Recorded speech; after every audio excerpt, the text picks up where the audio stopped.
Lucas 24:13, assim está escrito: naquele mesmo dia, 2 deles estavam de caminho para uma aldeia chamada Emaús, distante de Jerusalém, 60 estádios, e iam conversando a respeito de todas as coisas sucedidas. Aconteceu que, enquanto conversavam e discutiam, o próprio Jesus se aproximou e ia com eles. Os seus olhos, porém, estavam como que impedidos de o reconhecer. Então lhes perguntou Jesus: que é isso que vos preocupa? E de que ides tratando à medida que caminhais? E eles pararam entristecidos. Leve os seus olhos até o verso 27.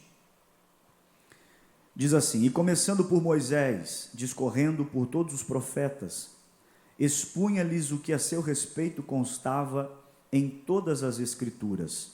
Quando se aproximavam da aldeia para onde iam, fez ele menção de passar adiante, mas eles o constrangeram, dizendo: fica conosco, porque é tarde e o dia já declina. E entrou para ficar com eles, e você diz amém. Assente-se, por favor, redobre a sua atenção àquilo que Deus quer continuar comunicando conosco nesta noite. O cenário que nos é apresentado na noite de hoje é o cenário de um final de semana de muitos acontecimentos. Na sexta-feira, Jesus é crucificado. Na sexta-feira, Jesus, antes disso, é questionado, interrogado, é açoitado e morto.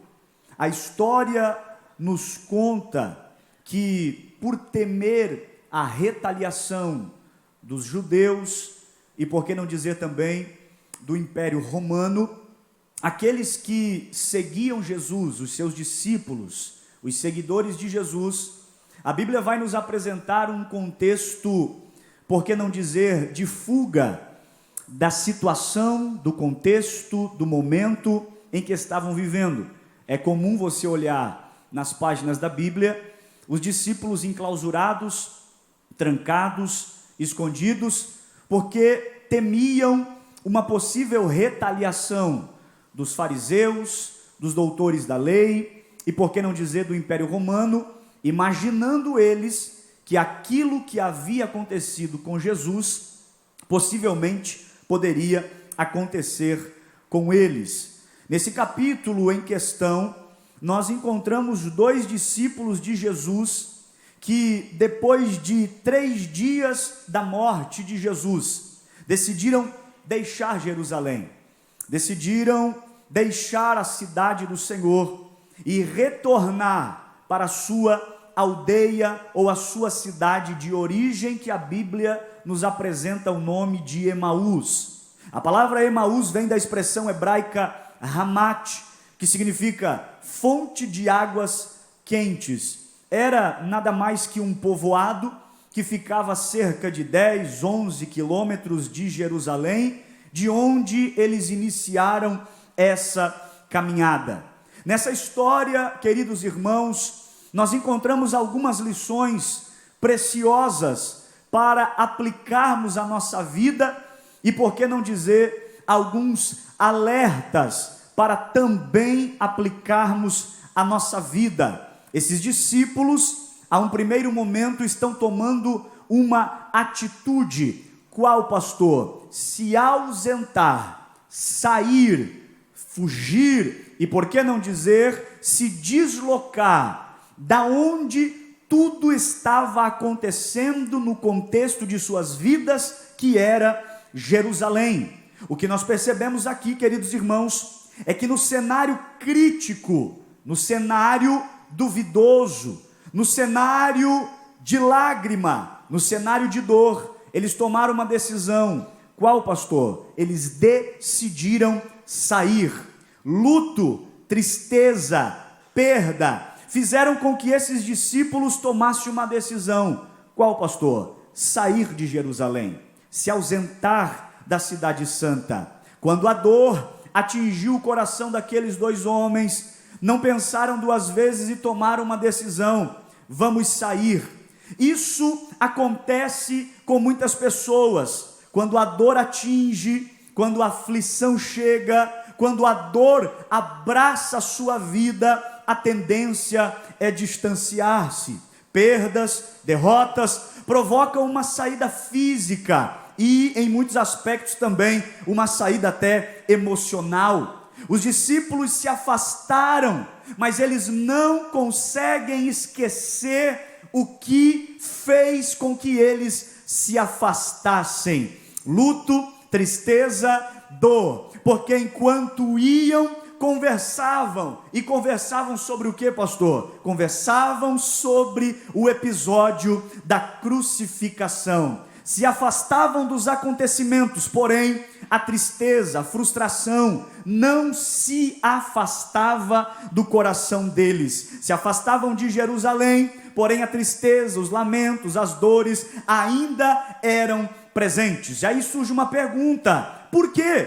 Por que sair? Por que se afastar? Porque algumas pessoas têm o entendimento de que o distanciamento geográfico em determinadas situações vai produzir um alívio. Eu estou sofrendo, então vou sair.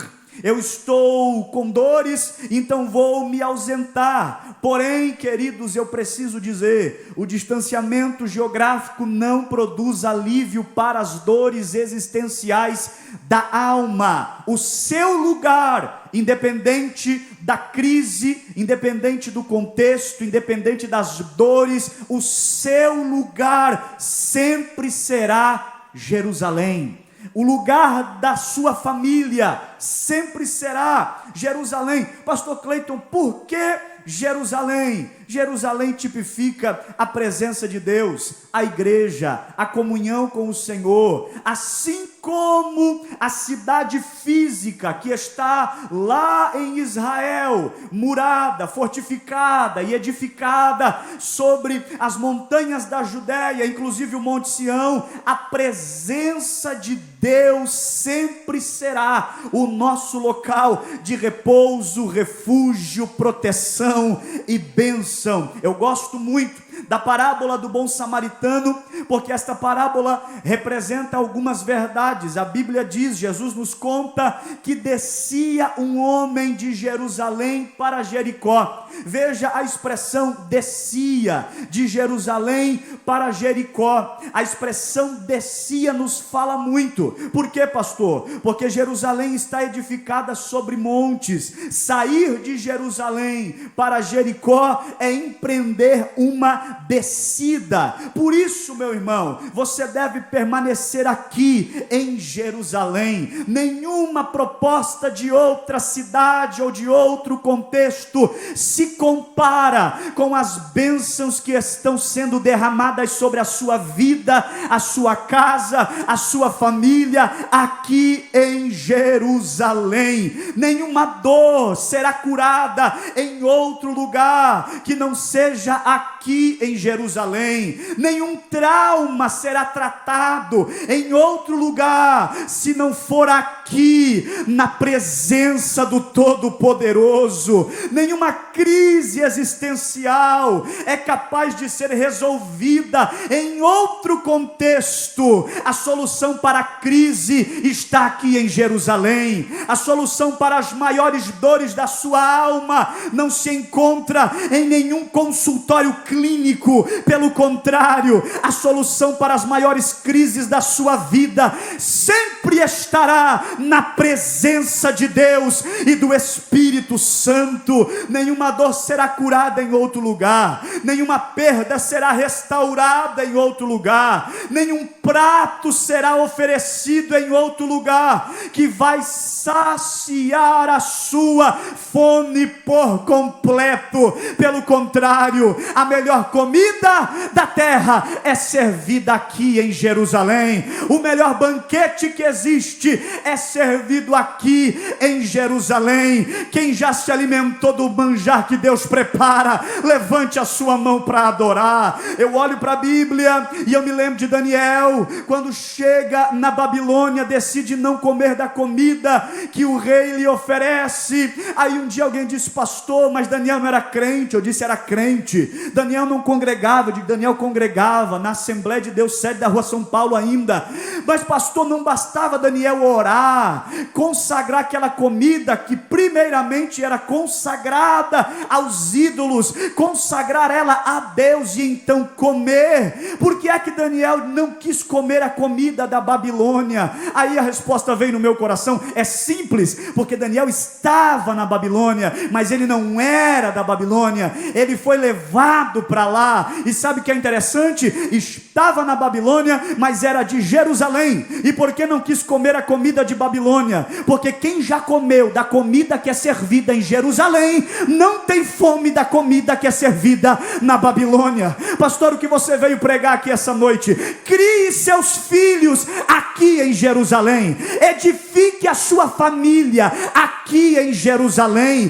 Crente de Jerusalém casa com crente de Jerusalém. Não procure em outro lugar aquilo que trará dor para a sua alma.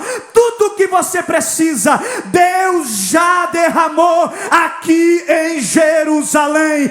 Quem recebe esta palavra, diga para quem está perto de você, olhando bem dentro do olho dessa pessoa: não sai não, permanece aqui, porque aqui é o seu lugar.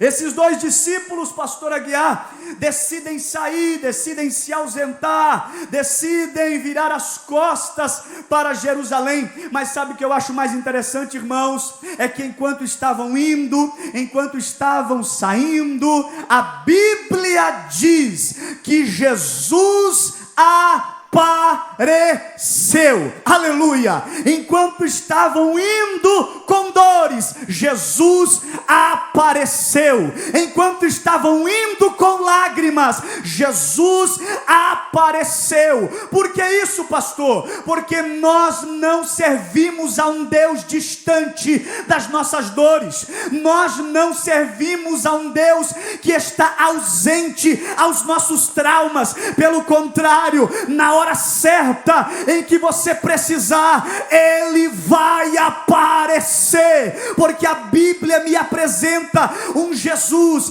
que em todos os contextos duvidosos de crise, Ele apareceu. Quando acabou o vinho da festa, Ele estava lá. Quando a filha de Jairo estava para morrer, Ele apareceu. Quando o barco estava naufragando, Ele apareceu. Quando iam apedrejar a mulher adúltera, Ele apareceu. Para os 10 leprosos, Ele apareceu. Para o paralítico do tanque de Betesda, Ele apareceu. Para o cego de Jericó, Ele apareceu. Para a viúva de Naim, Ele apareceu. Pastor Cleiton, o que você veio pregar? Eu não sei em que contexto você está vivendo e qual dor está visitando a tua alma, mas descansa teu coração, porque Ele vai aparecer e o nome dele será glorificado em ti.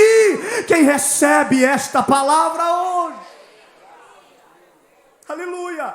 Ele aparece, pastor Luiz, e diz a Bíblia que quando Jesus aparece, ele faz uma pergunta, e ele diz assim: o que vocês estão conversando à medida que caminhais?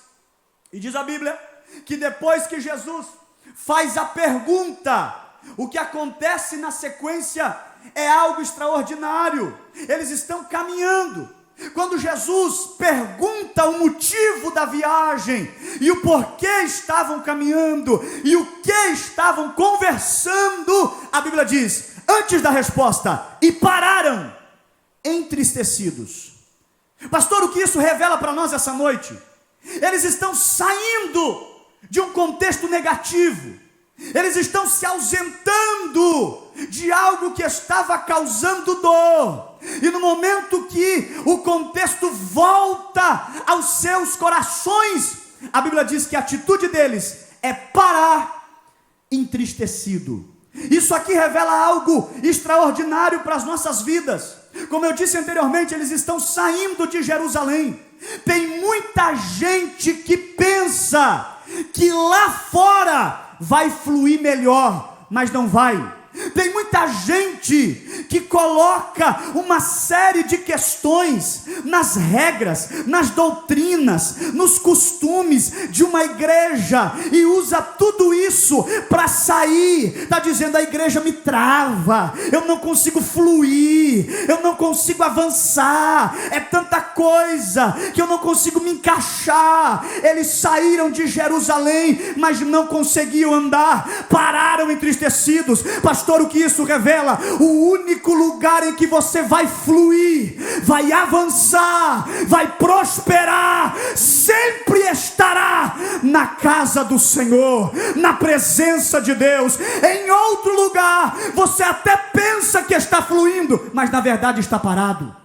Em outro lugar, você até pensa que está avançando, mas na verdade está parado, está inerte. Pastor, eu quero fluir, eu quero alcançar tudo aquilo que Deus tem para a minha vida. Permaneça debaixo da mão dEle, do centro da vontade dEle, e te prepara. Aonde Deus sonhou para você chegar, você vai chegar. As promessas de Deus na sua vida serão cumpridas, queira o inferno ou não, queira o diabo ou não, acontecerá, porque aquele que prometeu não é homem para mentir, e nem filho do homem para se arrepender. Permaneça aqui e te prepara para fluir até onde Deus quiser levar você. Se você crê nessa palavra, pega, porque é de Deus sobre a tua vida esta noite. Pararam entristecidos. A Bíblia vai me dizer agora que diante da cena em que estão parados, Jesus vai conversar com eles, e diz o texto bíblico que eles vão responder a Jesus o motivo da caminhada, o motivo da saída. E eles dizem: és tu um forasteiro? Alguém que não estava presente em Jerusalém, que não sabe os acontecimentos dos últimos dias? Aí Jesus diz assim: não estou sabendo. Quais acontecimentos?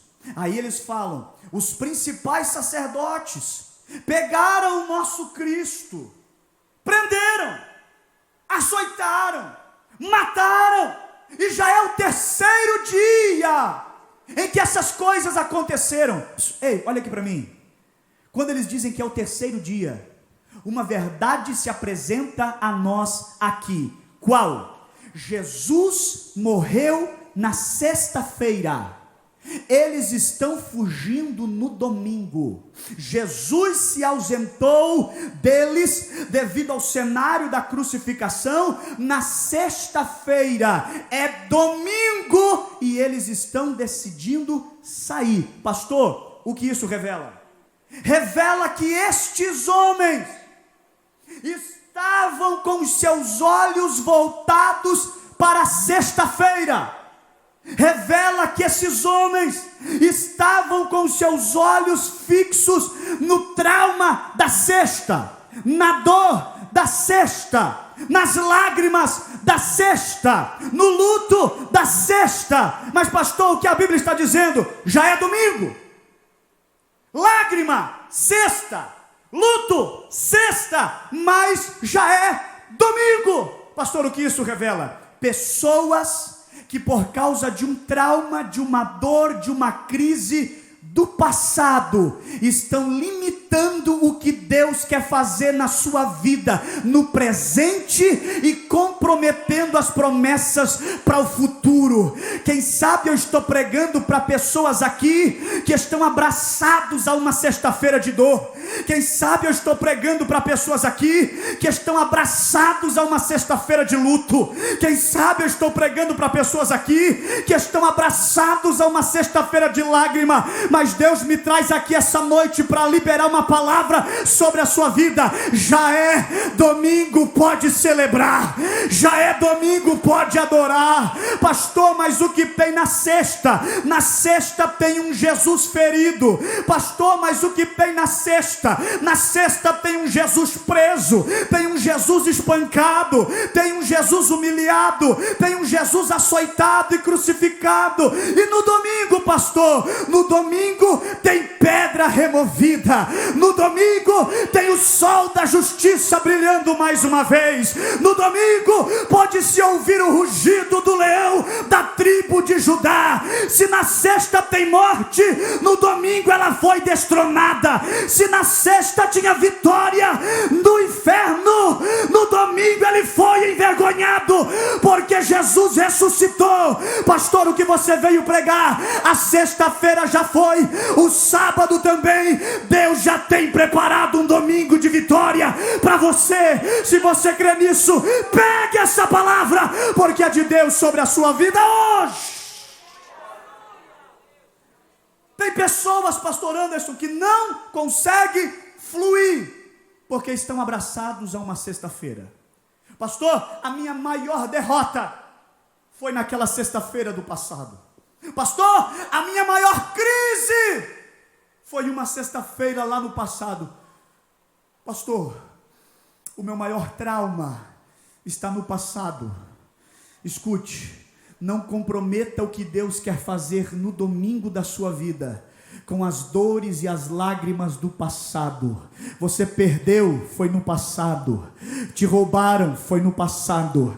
Mas o domingo já está diante de você, e a bênção do Senhor já está sendo liberada. As dores de um passado não podem comprometer o que Deus quer e vai fazer na sua vida hoje. Diga para quem está perto de você: descansa teu coração, a sexta já foi. É domingo, pode adorar. É domingo, pode celebrar. É domingo, pode jubilar. É domingo, pode exaltar o que Deus está fazendo na sua vida. Domingo vai superar as dores de uma sexta-feira do passado, e você vai cantar, vai adorar, vai exaltar, e quem estiver perto de você será alcançado por essa bênção também. Se você crê, pega isso. Se você crê, pega isso.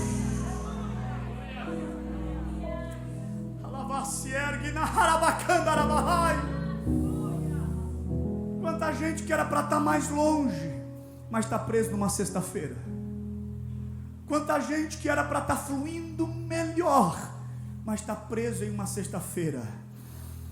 O olhar desses discípulos estava focado na sexta-feira, mas quando Jesus se apresenta, Jesus vem para trazer uma novidade. Ei, já é domingo. Ou eu sinto a presença do dono da casa aqui esta noite. Nenhuma algema de sexta-feira será capaz de bloquear o que Deus quer fluir na sua vida num domingo de vitória. Levante uma das suas mãos, porque eu profetizo sobre ti e a sua casa. Nenhuma sexta-feira de dor será capaz de anular o que Deus fará em ti em um domingo. Dores não serão capazes de anular, traumas não serão capazes de anular, abusos não serão capazes de anular. Já é domingo, e com o domingo chegou o renovo, com o domingo chegou a vitória, com o domingo chegou a bênção. Feche a sua mão e recebe isso, pelo amor da sua vida e a sua casa. Aleluia. O que vão conversando? Pararam entristecidos. Eu amo a Bíblia e você também. A Bíblia diz que Jesus diz assim: honestos, vocês não entenderam nada. Estavam no culto comigo, me seguiam, mas não entenderam. Sabe o que Jesus está dizendo? Jesus está dizendo a esses dois discípulos que eles acreditaram em algo que Jesus nunca prometeu, em algo que Jesus nunca disse que ia fazer.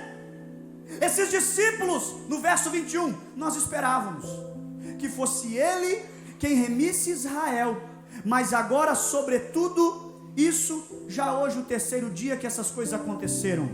Esses discípulos estavam esperando algo, esperavam um reino terreno, imediato. Isso nos revela que a expectativa deles para com Jesus era meramente terrena, era meramente humana. Aqueles dois discípulos depositaram as suas esperanças em algo que Jesus não veio fazer e em algo que ele não prometeu. Como assim, pastor? Aqueles homens imaginavam que Jesus iria libertar a nação judaica da sujeição romana. Suas expectativas eram essa, de que ele se estabelecesse como rei, expulsasse Roma dos domínios de Israel, livrasse Israel de toda a opressão dos povos inimigos. Mas Jesus não veio estabelecer um reino apenas na terra, ele veio estabelecer o seu reino em toda a eternidade. Eles esperavam Jesus entrando em Jerusalém em um cavalo branco. Ele entrou, mas foi no lombo de um jumento. Eles esperavam ver o seu mestre assentado num trono, mas ele foi pregado numa cruz. Imaginavam Jesus com a coroa de Davi, mas colocaram sobre ele uma coroa de espinhos. Esperavam que ele fosse saudado como rei pelos líderes daquela nação, mas o que ouviram dos líderes da nação foram denúncias, zombarias, palavras negativas. A cruz, para esses dois discípulos, até esse momento, estava sendo derrota para Jesus. Esses discípulos ainda estavam sem compreender a verdadeira missão de Cristo. Jesus tinha algo profundamente maior, melhor do que aqueles dois homens estavam imaginando. Perdão de pecado, vida eterna. Mas eles estavam com seus olhos voltados para algo passageiro, efêmero, terreno. Porém, nós sabemos o que Jesus veio fazer na terra. 1 João 3,8: para isso o Filho de Deus se manifestou. Para quê? Para desfazer as obras do diabo. João 10,10: eu vim para que tenham vida e a tenham em abundância. João 12,46: eu sou a luz que vem ao mundo, para que todo aquele que crer em mim não permaneça nas trevas. Pastor, o que você veio pregar? Esses dois homens depositaram expectativas erradas em Jesus, e devido a isso decidiram sair do contexto da vitória que era o domingo. Pastor, revela o que você veio pregar agora. Não crie expectativas erradas em Jesus. Quando você cria uma expectativa humana e terrena, você está apequenando aquilo que Deus quer fazer para você. Tudo que você espera, imagina, pensa e deseja, Deus tem muito mais. Deus tem muito mais. Deus tem muito mais. Deus tem muito mais. Um dia eu estava aconselhando uma pessoa, e ela chegou no gabinete pastoral e disse assim: pastor, eu vim à igreja. Eu falei: que bom. Eu falei: o que te trouxe à igreja? Ele falou assim: pastor, a minha vida financeira está complicada demais. Eu falei: é? Vamos orar por você. Pastor, eu já ouvi muita gente dizer que Jesus muda a vida financeira. É verdade? Eu falei: muda. Quando ele disse isso para mim, no meu coração, eu olhei para aquele homem e falei: o que te trouxe aqui é apenas ter ouvido que Jesus muda a vida financeira? O que te trouxe aqui foi apenas acreditar que Jesus só pode fazer isso? Ele disse: pastor, minha situação está tão complicada que se ele fizer só isso, o senhor nunca vai mais ver na sua frente. Eu falei: meu Deus, você só veio aqui para isso? Eu falei: quer um dinheiro emprestado? Jesus tem muito mais, irmãos. Quem sabe o que te trouxe aqui pela primeira vez foi algo terreno, uma crise humana, uma crise terrena. Mas quando você chegou aqui, você entendeu que um carro novo não é tudo que Jesus pode fazer. Uma casa melhor, tirar você do aluguel, mudar tua conta do vermelho para o azul. você sabe e entendeu que tudo isso é passageiro, é pequeno, é efêmero. Ele tem muito mais para você. Escreveu teu nome no livro da vida, perdoou todos os teus pecados e está do teu lado, caminhando contigo até o dia em que a trombeta tocar, em que o seu nome será chamado e as mansões celestiais você entrará para todo sempre cantar e adorar ao Cordeiro na eternidade. Quem já entendeu que Jesus tem muito mais, aplauda Ele, glorificado o Senhor. Aleluia, aleluia. O que eu acho mais interessante, pastor Aguiar, é que quando eles estão parados, é o verso de número 17. No verso 17 a Bíblia diz: e pararam entristecidos. Aí Jesus aparece, conversa. Aí vem o verso de número 27. E começando por Moisés, discorrendo por todos os profetas, expunha-lhes o que a seu respeito constava em todas as Escrituras. Pastor, o que é isso? 2 discípulos que estão fugindo de um contexto negativo, que estavam depositando expectativas erradas, errôneas em Jesus, param entristecidos no meio do caminho. Jesus vai aparecer, vai conversar com eles, e o assunto é Bíblia, o assunto é Escritura. E diz a Bíblia, e começando por Moisés, Gênesis, Êxodo, Levítico, Números, Deuteronômio, indo pelos profetas, Jeremias, Isaías, Sofonias, Daniel, Ageu, Malaquias, e por aí vai. Expunha-lhes a eles o que a seu respeito constava nas Escrituras. Você entendeu? Era ele falando sobre ele o que constava na palavra que foi inspirada nele. Era ele falando sobre ele o que constava dele na palavra que foi inspirada nele. Pastor, que dia era isso? Domingo. Que horário? Pela manhã. Escola dominical. A primeira escola bíblica registrada. Jesus abre a palavra e começa a falar. Vocês não entenderam ainda o que o mestre de vocês veio fazer? Começando por Moisés. Lembra quando Israel teve fome no deserto? Lembramos. E veio um maná que desceu do céu? Lembramos. Aquele maná sustentou? Sustentou no dia, porque se deixasse para o outro, apodrecia. Pois bem, o Cristo que vocês estão fugindo e se ausentando e criaram expectativas erradas, um dia ele disse: eu sou o pão vivo que desceu do céu. Aleluia. Quem comer de mim jamais terá fome. Vocês lembram que Israel estava no deserto e teve sede? Lembramos, nós conhecemos a lei, conhecemos a palavra, nós lembramos. E o que fez Moisés? Feriu a rocha e dela verteu água. E aquela água saciou a sede de milhões. O Cristo, a qual vocês falaram que já é o terceiro dia que foi humilhado, crucificado, um dia disse: eu sou a água da vida.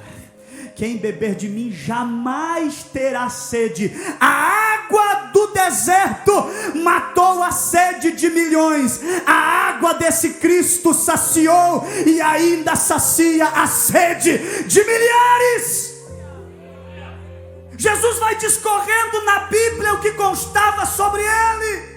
Vocês lembram do profeta Jeremias, que foi chamado até a casa do oleiro? Quem vocês acham que estava trabalhando nas rodas? Quem vocês acham que passeou com os 3 moços dentro da fornalha? Quem vocês acham? Jesus vai andando com eles, falando da palavra. E sabe o que acontece? Verso 28.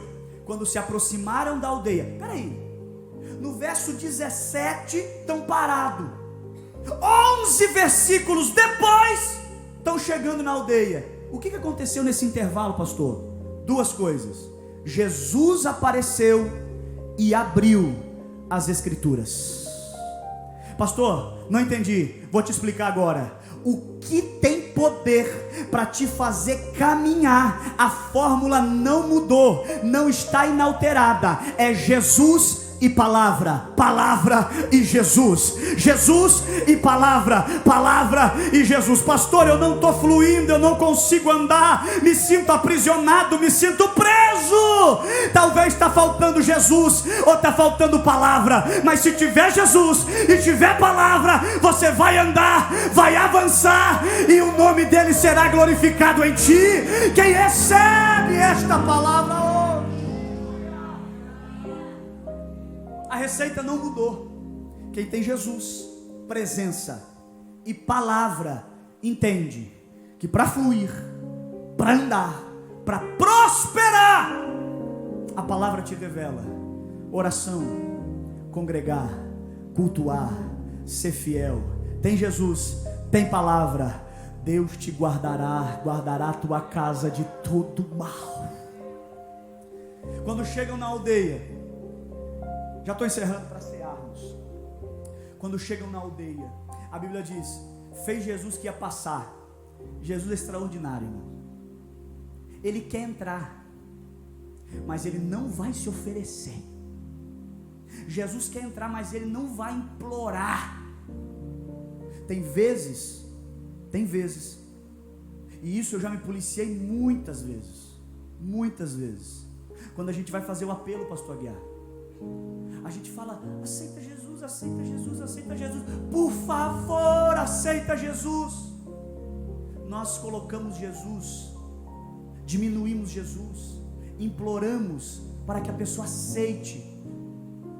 Você precisa entender uma coisa: você precisa mais dele, você depende dele, você necessita da bondade e da misericórdia dele. Jesus quer entrar, mas ele não se oferece, ele não força a porta, ele não arromba a fechadura, ele entra se for convidado. Quem aqui um dia já convidou ele para entrar? Oh glória! Oh, eu nunca vou me esquecer do dia que eu convidei ele para entrar. Uma quarta-feira, umas 11h20 da noite, depois de um culto, dia 2 de janeiro de 2002, eu disse: Jesus, a minha casa está aberta, pode entrar. Jesus faz que vai passar, ele quer entrar, mas ele faz que vai passar. Aí um dos dois discípulos olha para o outro e fala assim: Senhor, fica, já está tarde. Irmão, é tão engraçado que todas as vezes que eu leio esse texto, e ainda hoje à tarde, enquanto lia, meditava e orava sobre essa passagem, todas as vezes que eu leio esse versículo, fica, Senhor, eu lembro da minha avó, que toda noite, eu não falei só domingo, eu falei toda noite, depois de orar, ela sentava na cama e cantava: fica, Senhor, já se faz tarde, tens meu coração para pousar, faz em mim morar da permanente. Fica, Senhor, fica, Senhor, meu Salvador. Canta bem forte. Fica, Senhor. Aleluia. Tens meu coração para pousar. Aleluia. Faz em mim morar da permanente. Fica, Senhor, fica, Senhor, meu Salvador. Vai ficando de pé. A sombra da noite se aproxima,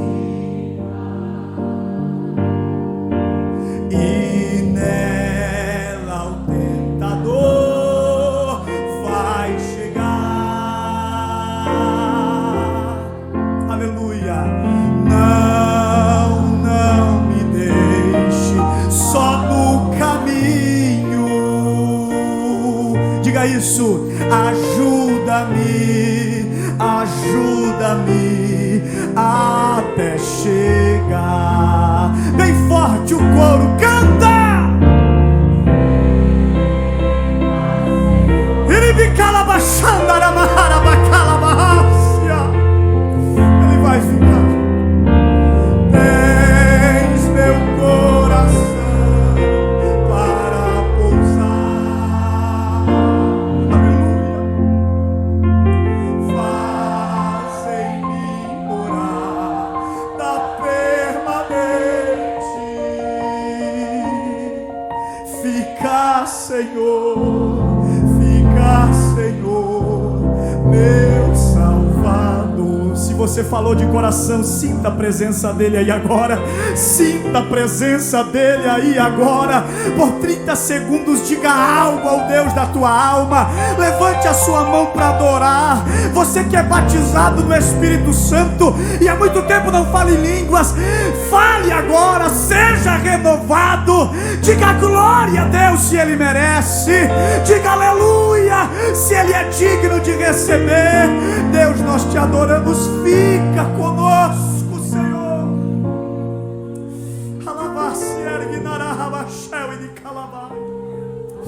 Aleluia. Aleluia. Aleluia. Pastor, o que aconteceu depois de um convite desse, irmão? Ele entra. Ele entra.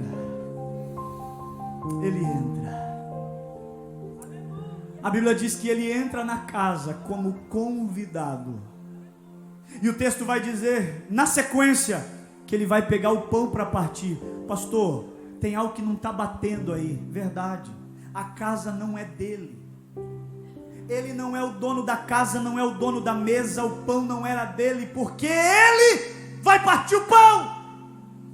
Porque é assim que acontece. Ele entra como convidado, mas depois que entra, assume o controle da situação. É isso que aconteceu na sua casa. É isso que aconteceu na minha. Eu convidei e até então o controle estava sobre os meus ombros e sobre as minhas mãos. Mas depois que ele entrou como convidado, assumiu o controle. Ele está conduzindo a minha vida, a minha casa. Está conduzindo a tua vida, a tua casa, tua família, teu casamento. Deixa Deus conduzir. Dê liberdade para Ele.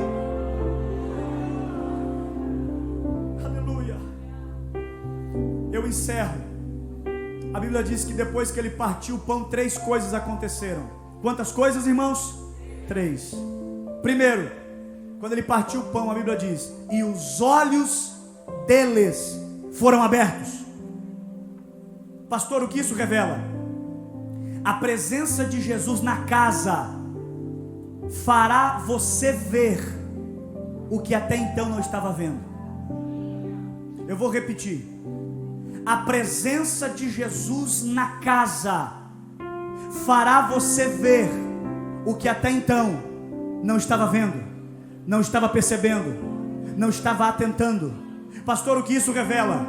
Deus te dará essa visão. Deus te dará esse discernimento. Qual, pastor? De ver o que ninguém mais está vendo. O problema dentro daquela casa não é você. O problema dentro daquela casa não é teu marido e nem seus filhos. Quem vai sair daquela casa não é você, nem seus filhos e nem o seu marido. Deus te dará uma visão e você verá que o que vai sair de dentro da casa ou de sobre a casa é tudo aquilo que o diabo enviou para tentar tirar tua paz, para tentar destruir tua família. Eu profetizo sobre você essa noite. Se você crer, receba. A partir de hoje, Deus abrirá os seus olhos para muita coisa. Tem gente que diz: pastor, misericórdia, não quero ver assombração não. Vai ver, mas não vai ver para correr, vai ver para expulsar. Aleluia. Ah, quantas vezes eu atendi pessoas, casais, filhos, que estavam se degladiando em casa, pai e uma mãe olhar para o filho no gabinete, no olho e dizer: o problema é esse miserável,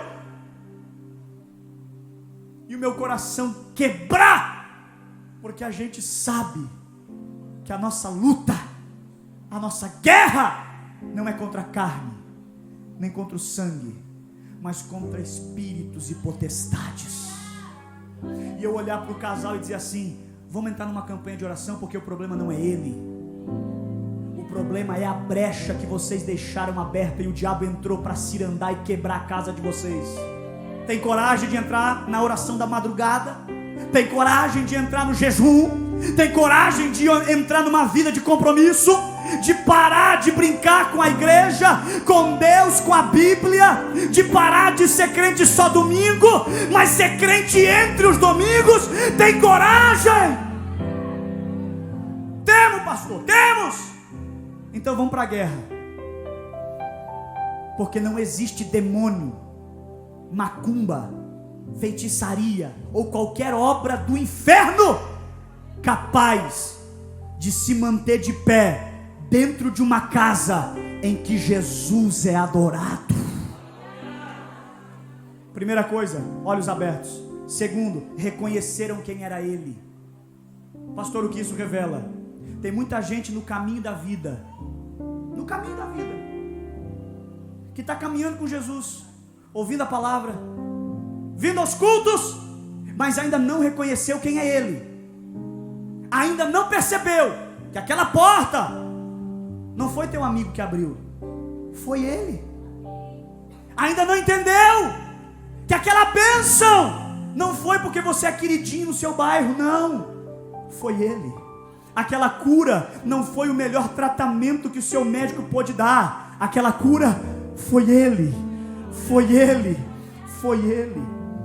Quando Jesus partiu o pão, reconheceram que era ele. E a terceira atitude, quando Jesus entrou na casa, entenderam que deveriam voltar para o lugar de onde nunca deveriam ter saído. Um olhou para o outro depois que o pão foi partido, que Jesus desapareceu, e disse assim: rapaz, era ele. Claro que era. O nosso coração ardia enquanto ele estava pregando. Aleluia. Oh, aleluia. O nosso coração ardia. O que vamos fazer? Eu não sei você, mas eu vou voltar para Jerusalém, porque nós sabemos de uma promessa. Qual? Um dia ele falou: fica em Jerusalém, até que do alto vocês vão ser revestidos de poder. Voltaram.